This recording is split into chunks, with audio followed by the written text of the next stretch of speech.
प्रकटत चंद्र प्रतिबिंब कहूँ जल मधि चमकायो। लोल लहर लही नचट कबहू सोई मन भायो। मनु हरि दर्शन हेत चंद्र जल बसत सुहायो।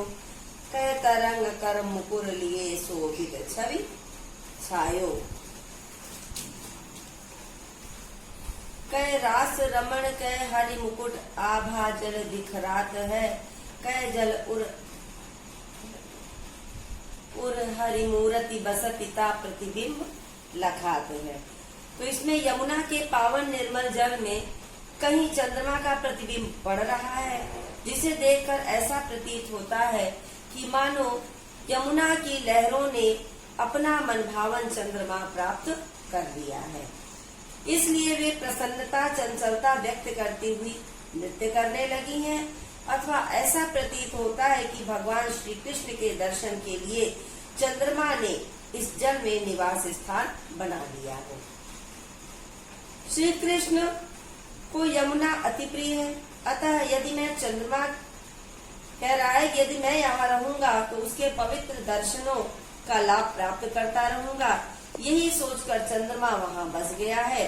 अथवा इस चंद्र प्रतिबिंब को देखकर ऐसा प्रतीत हो रहा है कि मानो रास क्रीड़ा में लीन श्री कृष्ण स्वर्ण मुकुट की आभा ही जल में प्रतिबिंबित हो रही है। अथवा ऐसा प्रतीत हो रहा है मानो तरंग रूपी दर्पण हाथ में लिए हुए चंद्रमा स्वयं अपनी शोभा देख रहा है।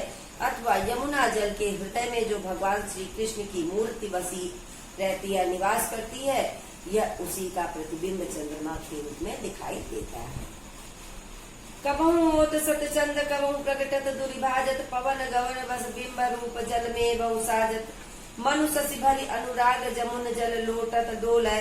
कै तरंग की डोर हिंडोर निकरत कलोलय। कै बाल गुड़ी नभ में उड़ी सोहत इत उत धावती। कै अवगाहत डोलत को ब्रज रमणी जल आवती।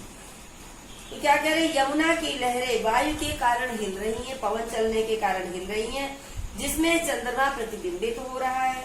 कभी तो जल की लहरों में सैकड़ों चंद्रमा प्रतिबिंब होते दिखाई देते हैं, तो कभी छिप जाते हैं। कभी ऐसा होता है कि मानो चंद्रमा यमुना जल के प्रति अपना अनुराग दिखाता हुआ उसमें लौट रहा है। अथवा ऐसा प्रतीत होता है मानो यह तरंगों के झूले में झूलता हुआ नाना प्रकार की क्रीड़ाएं कर रहा है। यमुना की लहरों में इधर उधर दौड़ता हुआ चंद्रमा ऐसा लग रहा है जैसे आकाश में कोई पतंग इधर उधर उड़ती हुई शोभा पा रही हो। अथवा ऐसा लग रहा था कि मानो कोई ब्रजबाला जल में कभी डूबती तो कभी तैरती हुई इधर चली आ रही है। मनुजुग पक्ष प्रत्यक्ष हो तो मिट जात जमुन जल। कै तारा गन ठगन लुकन प्रगटत शशि अविकल। कै कालिंदी नीर तरंग जितो उपजावत। तितनो ही धरि रूप मिलन हित तासो धावत। कै बहुत रजत चकई चलत। कै फुहार जल उच्छरत। कै निष्पति मल्ल अनेक विध उठी बैठत कसरत करत। तो यमुना जी का जल कैसा लग रहा है, प्रस्तुत छंद में यमुना के प्रतिबिंब की अनेक कल्पनाएं करते हुए ललिता सखी कह रही हैं कि यमुना के काले जल में प्रतिबिंब शुभ्र आभा वाले चंद्रमा के कारण आधा काला और आधा सफेद दिखाई देता है। इसे देख करके ललिता सखी कहती, ऐसा प्रतीत होता है कि मानो यमुना के जल में शुक्ल पक्ष और कृष्ण पक्ष दोनों ही प्रत्यक्ष रूप से दिखाई दे रहे हैं। यमुना के चंचल जल में कभी तो चंद्रमा दिखाई देने लगता है और कभी छिप जाता है। इसे देखकर ऐसा लगने लगता है माने तारागणों को ठगने के निमित्त ही चंद्रमा खेल खेल रहा है, और कभी छिपता है कभी प्रकट हो जाता है। उसके छिपने और प्रकट होने की क्रिया निरंतर चलती रहती है। यमुना की तरंगे वस्तुतः दर्पण जैसी हैं। जितनी तरंगे यमुना में उत्पन्न हो रही, उतने ही चंद्रमा के प्रतिबिंब यमुना में दिखाई दे रहे हैं, जिससे ऐसा प्रतीत होता है कि मानो यमुना और चंद्रमा में कोई प्रतिस्पर्धा छिड़ गई है। तितनो ही रूप उतने ही रूप धर के यमुना जितनी जितनी तरंगे उत्पन्न करती है, चंद्रमा उतने ही उतने रूप धारण करके उससे मिलने के लिए आतुर होकर के दौड़ पड़ता है। यमुना में पड़ने वाले भंवर के जल में प्रतिबिंबित चंद्रमा को देखकर ऐसा लगता है जैसे बहुत सारे चांदी के निर्मित लड्डू घूम रहे हों, अथवा ऐसा प्रतीत होता है कि चंद्रमा रूपी पहलवान लहरों के ऊपर नीचे गिरने से ऐसा प्रतीत होता है कि चंद्रमा रूपी पहलवान अनेक प्रकार से जल रूपी यमुना रूपी अखाड़े में कसरत करते हुए उठक बैठक लगा रहा है। मुझत कहूँ कलहंस कहूँ मज्जत पारावत कहूँ कारंडव उड़त कहूँ जल कुक्कुट धावत चक्रवाक कहूँ बसत कहूँ बक ध्यान लगावत सुख पिक जल कहूँ पियत कहूँ भ्रमरावली गावत कहूँ तट पर नाचत मोर बहुत रोर विविध पक्षी कर। रोर पक्षी कर माने शोर करते हैं पक्षी, नाचत मोर माने नाचते हैं मोर, बक ध्यान माने बगुला ध्यान लगाता, जल कुक्कुट माने जल मुर्गी, कलहंस माने राजहंस।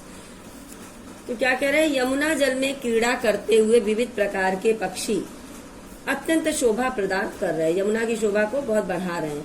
हंस, बत्तख, चकवा, बगुला अनेक प्रकार के पक्षी जल की क्रीड़ाएं कर रहे हैं।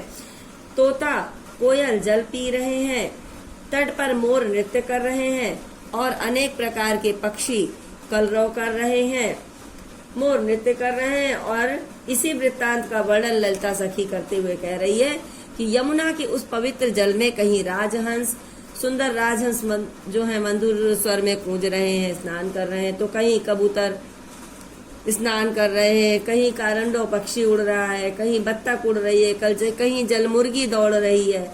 उस यमुना जल में कहीं चकवा चकवी बसे हुए हैं, निवास कर रहे हैं, तो कहीं कोई बगुला अपने शिकार को पकड़ने के लिए ध्यान लगा रहा है, एक पैर पर खड़ा है, कहीं तोता और कोयल जल पी रहे हैं और अपनी तृषा को प्यास को शांत कर रहे हैं, कहीं भंवरों की खिले हुए फूलों पर भंवरे गुंजार करते हुए मंडरा रहे हैं, तो कहीं यमुना के तट पर मोर मुग्ध होकर के बहुत नृत्य कर रहे हैं, कहीं बहुत प्रकार के पक्षी, छोटे बड़े पक्षी मधुर स्वर में कलरव कर रहे हैं। वे सभी यमुना के जल को पी रहे हैं, स्नान कर रहे हैं और अत्यंत आनंद मग्न होकर यमुना के उस मनमोहक छटा को अपने हृदय में धारण कर अनेक प्रकार से प्रसन्नता